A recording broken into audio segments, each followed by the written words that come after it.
احمد سوال کرتے ہیں کہ سر سورہ رحمان میں رب المشرقین اور رب المغربین سے کیا مراد ہے؟ اس کے بارے میں تفصیل سے ضرور بتائیے گا۔ اچھا، رب مشرق اور مغرب کا کانسیپٹ جو ہے نا وہ ایگزسٹینشلزم کے اندر آپ نے سمجھنا ہے کہ کیا چیز کی حیثیت ہوتی کیا ہے۔ اصل میں ہم جو دیکھتے ہیں نا کائنات دنیا کو، یہ وہ 1% بھی نہیں ہے ریالٹی کا۔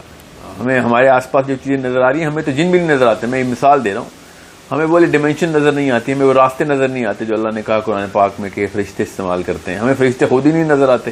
تو جب زیادہ تر چیزیں غیب میں ہیں تو ہمیں پتہ ہونا چاہیے کہ we should not try and explain the reality of physical things or references to physical things through the acumen of the current state of knowledge، جو ہماری اس وقت کی نالج کی state ہے، دماغ جس لیول تک پہنچا ہے ہمارا سائنس کے تھرو، اللہ کے اس کلام کو سمجھنے کے تھرو جتنا بھی ہم سمجھ سکیں، تو وہ والی چیزیں اس طریقے سے آپ نے نہیں دیکھنی کہ جس طریقے سے مطلب جیسے اللہ اکبر کا مطلب ہے کہ اللہ تعالیٰ جو ہے نا وہ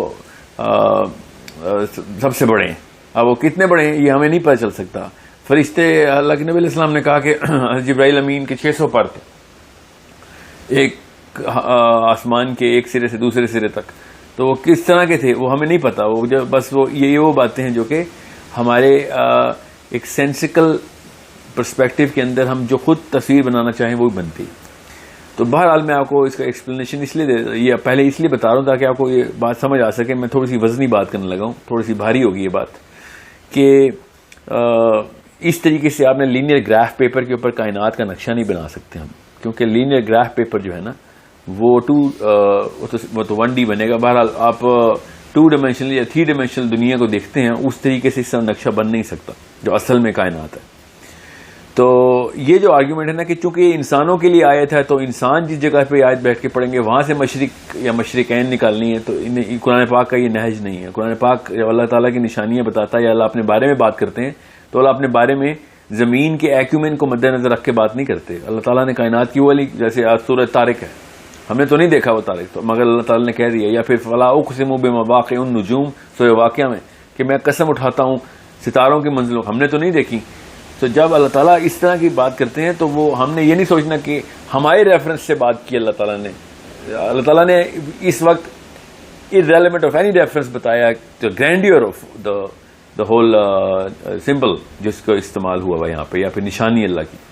تو یہ جو آپ کا جو کانسیپٹ ہے، جو آپ کا کوشچن ہے، جس کانسیپٹ کو انووک کرتا ہے نا وہ پلورالٹی اور more than one being of a physical place which we can call the east، یہاں پہ سورہ رحمان کی جو آیت آپ نے بتائی ہے۔ سورہ رحمان کے علاوہ سورہ ایک سورت میں سورہ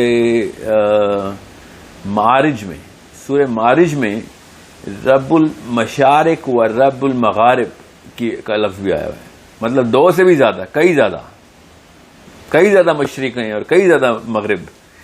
اور ایک جگہ پہ قرآن پاک میں مشرق اور مغرب کا سنگولر بھی آیا ہو، ٹھیک ہے۔ اب ابن کثیر کی اس پہ جو کامنٹری ہے، quite frankly I am personally not convinced, because انہوں نے زمین کی مخلوق کے پرسپیکٹو سے بتایا کہ چونکہ سدرن ہیمسفیئر میں الگ مشرق ہے اور ناردرن ہیمسفیئر میں الگ مشرق، تو 2 مشرق مغرب ہوگی۔ اس کو ونٹر سمر کہتے ہیں ہم۔ ونٹر کا مطلب کیا ہوتا ہے کہ سدرن ہیمسفیئر اس وقت سن کے قریب ہے، زمین ایسے ٹلٹ ہے نا ہماری، تو جب وہ والا ٹلٹ سورج کی طرف جاتا ہے تو سدرن ہیمسفیئر میں گرمی ہوتی ہے اور ہمارے یہاں سردی، اور جب سورج اس طرف آ جاتا ہے ایسے تو ناردرن ہیمسفیئر اسی ٹلٹ میں سورج کے سامنے آ جاتا ہے تو وہ گرمی ہوتی ہے ہماری، اور سدرن ہیمسفیئر میں سردی ہو جاتی ہے۔ سو 2 ونٹرز اور 2 سمرز ہو گئے اس پورے کے پورے قرے کے، تو 2 مشرق اور 2 مغرب ابن کثیر نے کہہ دیا۔ مگر اور انہوں نے یہ کہا کہ پھر رب المشارق و رب المغارب جو ہے نا وہ سورہ معارج والی جو آیت ہے اس میں چونکہ یہ 2 ٹلس کے بیچ میں ہر روز زمین جو ہے وہ گھوم رہی ہے، تو وہ ہر روز سورج الگ الگ جگہ سے نکلتا ہے مشرق کی، تو وہاں پہ رب المشارق اور رب المغارب کر دیا انہوں نے۔ which makes it's a sensical argument. It's a very sensible thing to understand کہ yes, for a human being there are many points جہاں سے سورج نکلتا ہے, مگر اللہ تعالیٰ نے ان تینوں آیات میں سورج کا کہیں ذکر نہیں کیا ہوا. ابن کثیر نے سورج کو مشرق سمجھ لیا, جو کہ ٹھیک ہے, اٹس اے گڈ آرگیومنٹ, تاکہ لوگوں کو اعتراض تو بند ہو کہ یار ایک تو مشرق ویسے بھی نہیں جس کو ہم سمجھ رہے ہیں. مگر ان تینوں آیات میں یہ ہم نے سورج کو کیوں ڈالا بیچ؟ جب بھی تفسیر ہوئی ہے سورج ڈال دیا کہ چونکہ سورج مشرق سے نکلتا تو وہ مشرق ہے, حالانکہ صرف سورج تو ایک پوائنٹ سے نکلتا ہے زمین کے, ہم ایز اے ہیومن بینگ دیکھیں تو باقی کا سارا ہورائزن مشرقی کہلاتا ہے. سورج تو نہیں اس ہورائزن میں ایک ہی وقت میں ایک ہی جگہ سے نکلتا ہے, مگر سمجھ لیں کہ وہ الگ الگ جگہ سے بھی نکلتا ہے. تو نارتھ پول سے تو کبھی بھی سورج, یا ناردرن موسٹ یا سائبیریا کے اینگل سے تو کبھی سورج نہیں نکلتا ہمارے یہاں, ٹھیک ہے. سو وہ بھی تو مشرقی ہے نا پاکستان کے لیے یا پوری دنیا کے لیے. یا فیجی کیا نام ہے, نیوزی لینڈ سے تو نہیں سورج نکلتا, وہ بھی مشرق میں ہے میرے. So it's not about the sun. I don't take it like کہ اس کو سورج سے مختص کر دیا جائے. مگر یہ میں آپ کو بتا دوں کہ جب آپ as a multi dimensional universe دیکھیں گے نا, تو ملٹی ڈائمینشنل یونیورس کے تھرو ان تمام آیات سے یہ کانسیپٹ بڑے آسانی سے کلیئر ہو جاتے ہیں کہ there are so many dimensions through which you can actually draw a linear line and you'll find out that there is a equal half of this universe which is combined together, and then one half becomes the east and one half becomes the west from wherever you're looking at. So یہ ایک concept ہے جو کہ irrelevant of the sun ہے, کیونکہ sun تو ایک ستارہ ہے, اس طرح کے کئی لاکھوں کروڑوں ستارے ہیں, ٹھیک ہے. تو اس طریقے سے خالی ایک سورج کے تھرو مشرق کو, لفظ مشرق سے سورج کو پرماننٹ اٹیچمنٹ دے دینا, آئی تھنک اس ٹو مائیوپک, بہت چھوٹا کر رہے ہیں اس لفظ کو مشرق کو. اور اللہ تعالیٰ جب کہہ رہے ہیں کہ رب المشارق و رب المغارب, تو اس کو کس طریقے سے آپ نے دیکھنا ہے یہ آپ کو بہت آسانی سے پتہ چل جانا چاہیے کہ لیٹس جسٹ ناٹ بی سو یونیلیرل کہ ایک ہی لائن پہ آپ سوچ رہے ہیں رب المشرقین اور رب المغربین کے. So this is where I think you set your psychology کہ کہاں سے آپ نے کتنی ایک انفینٹ لیول کے اوپر اس کائنات کو دیکھنا ہے ان ٹرمز کے. جب ہم غیب کے کانسیپٹ کے بلیور, ہم تو وہ ہیں نا مسلمان ہیں, ہم تو غیب کے کانسیپٹ کے بلیور ہیں. تو ایسی احادیث آپ کو سمجھ ہی نہیں آئیں گی پھر, جیسے کہ وہ حدیث ہے جو سورج روز رات کو اللہ کے عرش کو سجدہ کرتا ہے اور پھر اجازت چاہتا ہے اور پھر صبح پھر اس کو اجازت ملتی ہے تو نکلتا ہے.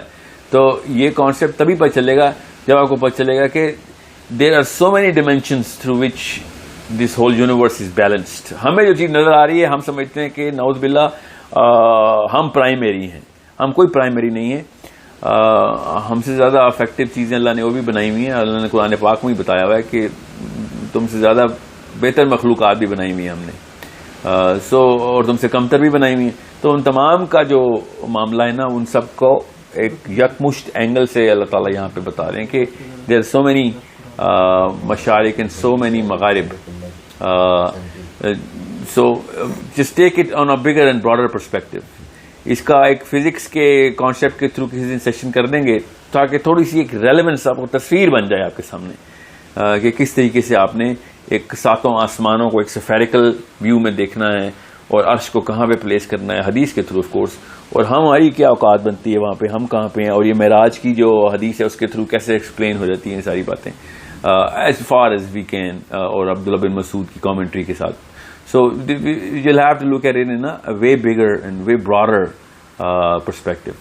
آئی ہوپ دس کلیریفائز کہ مطلب جن کو رب المشرقین سے مسئلہ ہو رہا ہے ان کو رب المشارق سے تو ان کے تو دھوئیں نکل جانے چاہیے کہ یہ کیا ہوا ہے. تو اتنے سارے مشرق ہیں جو کہ اللہ نے قرآن پاک میں کہہ دیا سورہ معارج میں. بہرحال سورہ رحمان میں جب 2 آئے ہیں, سورہ معارج میں کافی سارے آئے ہیں مشرق, اور ایک جگہ قرآن پاک میں صرف ایک ہی مشرق کا بھی ذکر آیا. تو this is something which is you shouldn't just pick one ayah and try and just paint the whole universe through that brush.